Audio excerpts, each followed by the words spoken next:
The Galactic Council had always found humans peculiar. Not dangerous, not particularly advanced, but peculiar in ways that defied their carefully constructed understanding of sentient species. Ambassador Kothresh of the Valorian Empire had studied humans for 3 cycles now, and still, they confused her. It started with something small. A human child, no more than 5 solar years, had wandered into the Valorian quarters aboard Station Harmony. The child, a girl named Emma Rodriguez, had somehow bypassed 3 security checkpoints to stand before Kothresh's clutch chamber, where her own offspring rested in their protective shells. Kothresh was a predator. Her species had ruled their homeworld's food chain for millennia before achieving spaceflight. Her kind possessed razor-sharp talons, venom sacs, and reflexes that could tear through reinforced steel. Every species in the Council knew to keep their young far from Valorian spaces. Yet there stood Emma, her small hand pressed against the transparent barrier, eyes wide with wonder. "Pretty eggs," the child whispered. Kothresh's instincts screamed at her to roar, to frighten this potential threat away from her vulnerable offspring. But something stopped her. The human child showed no fear, no predatory interest, only genuine fascination and something else. Something Kothresh had only seen in her own kind. "You think they're pretty?" Kothresh asked, her translator rendering her clicks and hisses into standard. Emma nodded enthusiastically. "Are they gonna hatch soon? I bet they're gonna be so cool." Before Kothresh could respond, the child's father, Michael Rodriguez, burst through the door, panic evident on his features. "Emma! I'm so sorry, Ambassador. She just..." "It's quite all right," Kothresh found herself saying, surprising even herself. "She means no harm." That was the beginning. 3 months later, Emergency Protocol Theta-9 was activated. A massive solar flare had damaged Station Harmony's main power grid. Evacuation was immediate and chaotic. Species scrambled to their ships, parents clutching their young, the strong pushing past the weak. Kothresh's eggs were too fragile to move. They were days from hatching, and any significant jostling could prove fatal. She stood guard over them, prepared to die if necessary, watching as the station emptied around her. Then she heard footsteps. Multiple sets, running toward her, not away. Lieutenant Jackson Murphy led a team of 5 human engineers into the clutch chamber. "Ambassador.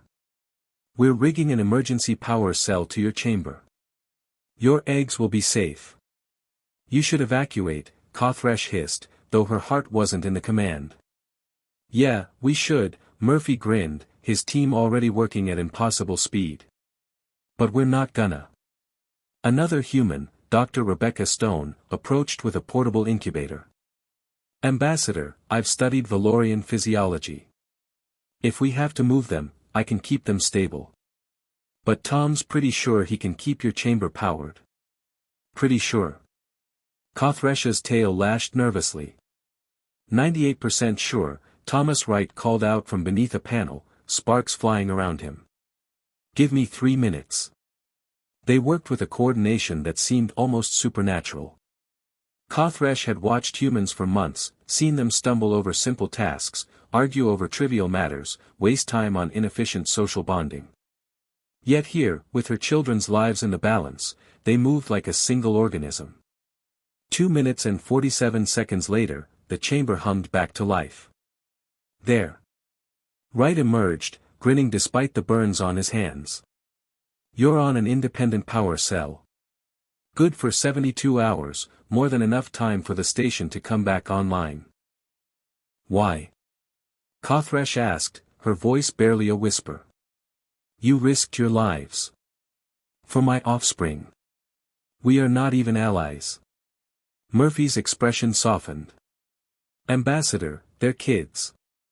That's all the reason we need." The story spread through the Galactic Council like wildfire. The Valorian Empire, one of the most feared predatory species in known space, had been humbled by human compassion. But more stories followed. When the Chromath colony suffered a plague, it was human doctors who ventured into quarantine zones without hesitation. When the Zephyrite Queen's hatchlings were trapped in a collapsed mine, human rescue workers dug for 60 hours straight.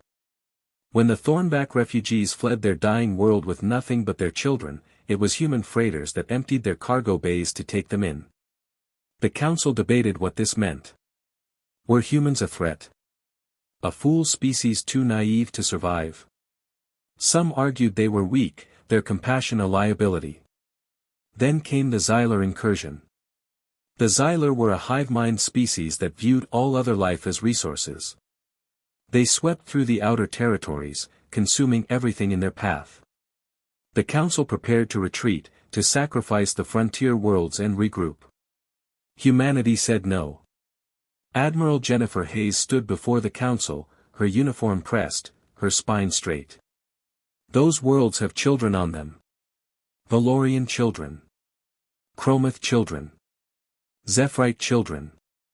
Every species you're prepared to abandon has left their young in our care on those frontier stations because they trusted us to protect them. You cannot win, Kothresh said, and there was genuine fear in her voice, not for her own kind, but for these strange, soft humans who had saved her children. Hayes smiled, and it was not a kind smile. It was the smile of a species that had clawed its way to the top of its own world's food chain through sheer, bloody-minded stubbornness. Ambassador, you still don't understand humans, do you? We're not strong because we're warriors. We're strong because we protect what we love. And we have decided that we love your children. The battle of the frontier stations lasted 6 days. Humanity fought with a ferocity that shocked the galaxy. They didn't fight with the cold efficiency of warriors or the mindless rage of beasts. They fought with the desperate fury of parents protecting their young, all young, not just their own. When the Xylar fleet finally retreated, the human casualties were catastrophic. 60% losses. Entire ships sacrificed in suicide runs to protect evacuation transports. Admiral Hayes herself died ramming her flagship into a Xylar carrier that was targeting a station housing 3,000 children of 47 different species. Not one child was lost. Kothresh stood in the memorial garden aboard the rebuilt station Harmony, her 3 healthy offspring playing nearby under Emma Rodriguez's watchful eye. The now 8-year-old girl had appointed herself their official guardian whenever they visited the station. I finally understand, Kothresh said to the human beside her, Michael Rodriguez, Emma's father. Why predators trust you with their cubs? Why prey species let you near their young?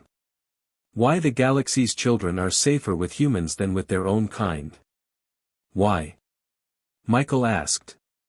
Because you are the only species that loves all children more than you fear death. You are not the strongest, not the fastest, not the smartest. But you are the only ones who would die for someone else's child without a moment's hesitation. She paused, her tail curling in the Valorian expression of deepest respect. That makes you the most dangerous species in the galaxy, and the only one we truly trust. Michael smiled, watching his daughter teach Valorian hatchlings how to play human games. We're not special, Ambassador. We just remember what it's like to be small and scared. And we remember the people who protected us when we were. As the station's artificial sun set, casting golden light across the garden, Kothresh finally understood. Humanity's greatest weapon wasn't their technology or their tactics. It was their refusal to accept that any child at all, was not worth saving. That, the galaxy was learning, made them unstoppable.